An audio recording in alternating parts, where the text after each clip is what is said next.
Bom dia, com a paz do Senhor Jesus. Salmos de número 84 e o verso 10, o início dele diz assim: Porque vale mais um dia nos teus átrios do que em outra parte 1000. O salmista era alguém que estava definido pelo Senhor, pela sua obra. Alguém que começa o Salmo 84 dizendo: Quão amáveis são os teus tabernáculos, Senhor dos exércitos. A expressão do salmista, quando ele diz: Porque vale mais um dia nos teus atos do que em outra parte 1000, representa que ele fez uma escolha. Ele está escolhendo algo que é mais excelente, algo que é melhor para a vida dele. Algo que ele entende que é um valor acima de todas as outras coisas. Assim como o próprio Senhor Jesus declarou em Mateus capítulo 6, dizendo que primeiro o reino de Deus e a sua justiça, e depois as outras coisas.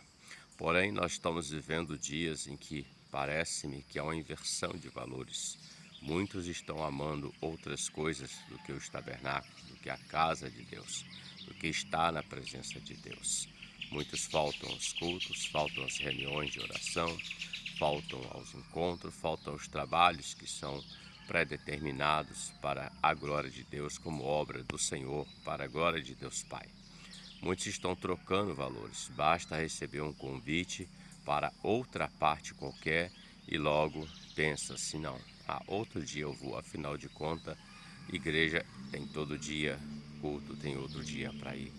Mas isso é trocar valores, isso é dizer que aquilo que o qual foi convidado e deixou aquele grande dia solene do culto, da oração, da adoração, trocou-se por outra coisa, quer dizer que aquela outra coisa é mais importante do que estar na casa do Senhor, do que adorar o Senhor, do que servir o Senhor. As escolhas fazem a diferença entre um e outro.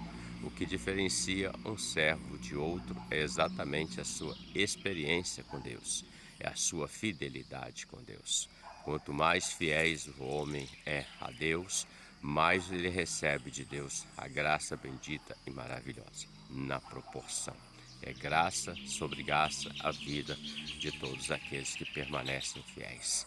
A exemplo da igreja de Esmirna, no livro de Apocalipse, que o Senhor Jesus diz: ser fiel até a morte e dar-te-ei a coroa da vida. Eles pagaram com o sangue, com a morte, mas foram fiéis, porque entendiam que os tabernáculos eternos, os atos eternos, era melhor do que qualquer outra parte, do que qualquer outro convite. Reflita sobre isso. Não troque o dia do culto, não troque o Senhor, não troque o trabalho por outra coisa, porque aquele que vive e reina vale muito mais do que qualquer coisa que nós podemos pensar ou imaginar sobre valores dessa terra. Reflita sobre isso. Que Deus te abençoe e que você tenha um ótimo dia com a paz do Senhor Jesus. Amém?